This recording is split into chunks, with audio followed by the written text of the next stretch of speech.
దాంతో ఎంజాయ్మెంట్ చేస్తుంది. ఇడిచిన దాని అమ్మ ఎంత దగ్గరికి పోయి అన్నది, నా కడుపు కోత మిగిలిచిపోయింది ఇలా.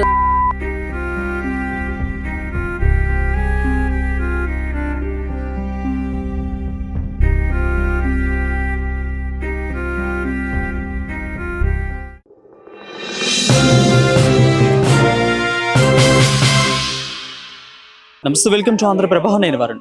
ఏదైతే కొద్ది రోజుల క్రితం జరిగిందో పల్లెపు గోవర్ధన్ యొక్క ఆత్మహత్య ఏదైతే ఉందో అది ఇటు హయత్ నగరే కాకుండా మొత్తం హైదరాబాద్ వ్యాప్తంగా కూడా కొంత హల్చల్ చేసిన పరిస్థితి కనిపిస్తోంది.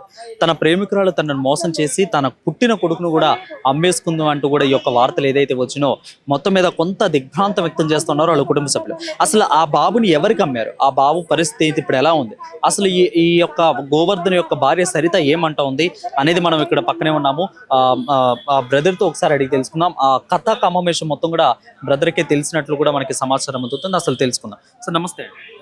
ఇటు మీకు ఆ యొక్క సరిత ఆ బాబుని ఎవరికి ఇచ్చింది అనేది కూడా మీకు తెలుసు అంటా ఉన్నారు. సరిత ఏమంటుందనంటే నాకు ఎలాంటి విషయం తెలియదు, నాకు ఎలాంటి సమాచారం కూడా తెలియదు. నేను కన్నాను సరే, 2 సంవత్సరాల నుంచి ప్రేమదంటతో మంచిగా ఉన్నాము, మాకు ఏ గొడవలు లేకుండా మేము ప్రేమతో ఉన్నాము. నేను డ్యూటీ చేసుకుంటున్నా, ఆయన క్యాబ్ నడుపుకుంటున్నాడు, నేను మంచిగానే ఉన్నాము. రూమ్ తీసుకున్నాను ఏంజల్ దగ్గర.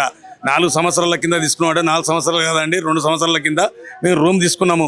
మేము చేస్తుంది వాస్తవమే, మేము ప్రేమతో ఉండొచ్చు వాస్తవమే, కానీ మేము ఏం పెళ్ళి ఏం చేసుకోలేదు. దానివల్ల ఒక గర్భవతి అయింది. 7 నెలల క్రితము తీపించుకుందామని వెళ్ళారు. తీపించుకుందామని వెళ్తే డాక్టర్ అన్నది నీకు ప్రాబ్లం అవుతుంది, నీకు ప్రాబ్లం అవుతుంది, తీసుకోవద్దు అని చెప్పింది. అట్లనే ఉంచుకున్నాము. 9 నెలలు పడ్డాక కన్నాము. అదే హాస్పిటల్లో పోయి కన్నాక పిల్లగాడు పుట్టాడు, మంచిగానే ఉన్నాడు. నాకు కూడా నార్మల్ కాన్పు అయింది.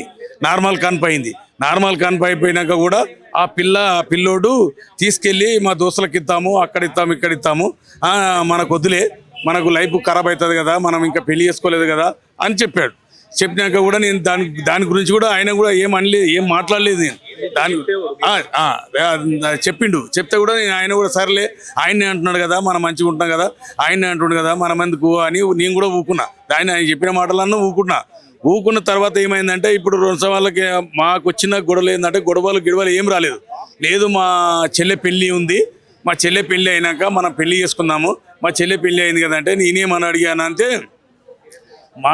ఇప్పుడు నన్ను పెళ్లి చేసుకో, మరి నేను ఎట్లా ఉందాము ఏం కదా, మనం ఇట్లా ఆ పిల్లగాడు పుట్టిండు కదా, మరి పెళ్లి చేసుకుందామని అంటే ఇప్పుడు వద్దులే, మా చెల్లె పెళ్ళికి ఉంది, మా చెల్లె పెళ్ళి తర్వాత మనము ఏదో నిర్ణయం చేద్దామంటే అంతలేకి నాకు సంబంధం వచ్చింది.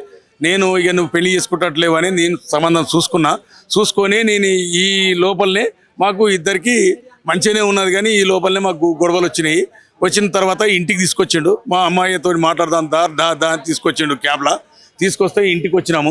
ఇంటికి వచ్చిన తర్వాత మా అమ్మ దగ్గరికి వాళ్ళ ఆయన దగ్గరికి తీసుకొస్తే ఏం రా మరి ఇట్లా సంగతి అంటే, ఏం అంకుల్ ఇట్లా మంచిగానే ఉన్నాం కానీ మరి నా పెళ్ళి ఫిక్స్ అయింది, మరి ఎట్లా పెళ్లి చేసుకుంటామని నేను అడిగితే, పెళ్లి ఫిక్స్ అయిందట కదా, తీసుకుపోయి దించేసినప్పుడు వద్దులే, మనకు వద్దులే, అమ్మాయి వద్దులే అని అన్నాడు.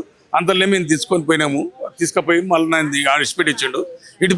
ఇష్టపెట్టి వచ్చిన తర్వాత పిల్లగానే అమ్ముకున్నది నాకు తెలియదు, పిల్లగాడు అమ్ముకున్నది తెలియదు. ఇష్టపెట్టి వచ్చిన తర్వాత మరి ఎట్లా చనిపోయాడు, నాకు కూడా వేరేనా కావాలి, ఎట్లా విధంగా చనిపోయాడు నాకు కూడా వేరేనా కావాలి, మీరు ఏం చేసిరు అనేది నాకు కూడా వేరేనా కావాలి, నేను ఎందుకు చనిపోయాడు అంటే, మరి నువ్వు ఎందుకు పెళ్లి చేసుకొని పోయినావు అంటే, నేను పెళ్లి చేసుకోకముందు నేను పెళ్లి చేసుకోమని బతుకుంటే నేను పెళ్లి చేసుకోకపోదు, నేను ఇక్కడ వస్తున్నా అక్కడ వస్తున్నా తెలియదు, ఆయన ఎట్లా చనిపోయాడు నాకు కూడా వేరే కావాలా, నాకు ఆ పిల్లగాడి సంగతి తెలియదు, ఏ సంగతి తెలియదు, మాకు ఎలాంటి కూడా పెట్టిందంటే పిల్లగాడిని అలా ఆయన దోస్తులకే ఇచ్చిండంట. ఎక్కడ ఇచ్చిండో మాకు ఆయనే ఇచ్చుకున్నానా అంటుంది. 7 నెలలు అంటే 7 నెలల పాపని ఇచ్చిండు. అది పచ్చి అబద్ధం, ఆమె చెప్పడం కూడా పచ్చి అబద్ధం. మీడియా ఉంది, మీడియాలో అన్ని ఫీడ్ చేసిపోయిండు. ఇది ఎక్కడైనా చట్టవిద్య ప్రకారంగా కోర్టుకు పోయినా ఇది చెల్లనేరదు. ఎలాంటి ఘటన ఇట్లా జరగవద్దు, ఏ ఆడపిల్లకి కానీ ఏ మగపిల్ల కానీ కూడా ఇట్లా జరగవద్దని నేను కూడా కోరుకుంటూ, ఇది పచ్చి అబద్ధమని కూడా నేను చెప్పడం జరుగుతుంది. ఎంతమందిని మోసాలు చేసుకుంటా ఇట్లా వెళ్ళిపోతే అది సరైన న్యాయం కాదు. అందరికీ పిల్లలే ఉన్నారు, అది సరైన న్యాయం కాదని కూడా నేను చెప్పడం జరుగుతుంది. అదే విధంగా నీ కడుపులో పుట్టిన పిల్ల నీకు తెలియాలి కానీ వేరేళ్ళకి తెలియదు కదా, ఎవరికి ఇచ్చిరనేది తెస్తుంది కదా. నీకు ఒక పాలిచ్చే అమ్మాయి నువ్వు ఎట్లా నువ్వు వేరే వాళ్ళకి ఇచ్చి నన్ను ఎట్లా అవ్వద్దని చెప్తావు? సచ్చినోడి మీద అవ్వద్దని చెప్పడం అది ఎంతవరకు? అన్ని మీడియాలు ఉన్నాయి, అన్ని కురుపులు ఉన్నాయి.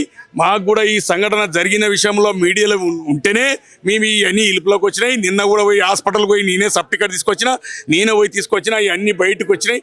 అది 3 రోజులు అంటుంది, 5 రోజుల సర్టిఫికెట్, 5 రోజులలో ఆ సర్టిఫికెట్లు 5 రోజులు ఉంది, డిశ్చార్జ్ అయిన 5 రోజులు ఉంది సర్టిఫికెట్ల. ఇవన్నీ అబద్ధం కూర్పులు, ఇవన్నీ కరెక్ట్గా డిశ్చార్జ్ జరగాలి, ఇవన్నీ కరెక్ట్గా జరపాలని కూడా మేము కూడా కోరుకుంటున్నాము. ఇట్లాంటి ఘటన ఇంకొక తల్లిదండ్రులకు కూడా రావద్దు, ఇంకో అబ్బాయికి కూడా రావద్దు అని కూడా నేను కోరుకుంటున్నాను. సరిత ఏమంటుంది లోపల అసలు వాగ్మూలం? మొండి వైఖరిస్తుంది, మొండి వైఖరు. నాకు ఏది తెలియదు. ఆయన ఎట్లా చనిపోయినా నాకు తెలియదు, ఆయన తెలియదు. ఇది తప్ప వేరే ఏం మాట్లాడతలేదు. అంటే లోపల ఇప్పుడు వాళ్ళ అమ్మగారు అంటా ఉన్నారు, అంటే దాదాపు నా కొడుకుని కొట్టి పంపించారు వాళ్ళోళ్ళు అందరూ కూడా, అందుకే నా కొడుకు మొత్తం దెబ్బలు కూడా ఇదంతా అయినాయి. అదేం మేము ఏం కొట్టలేదు, అది మాకేం తెలియదు. నన్ను తీసుకుపోయాడు, దించొచ్చిండు, అంతవరకే తప్ప. కానీ మధ్యలో ఏం జరిగిందో మాకు తెలియదు. నా దగ్గర అయితే ఎవరు కొట్టలేదు, చేయలేదని అంటుంది.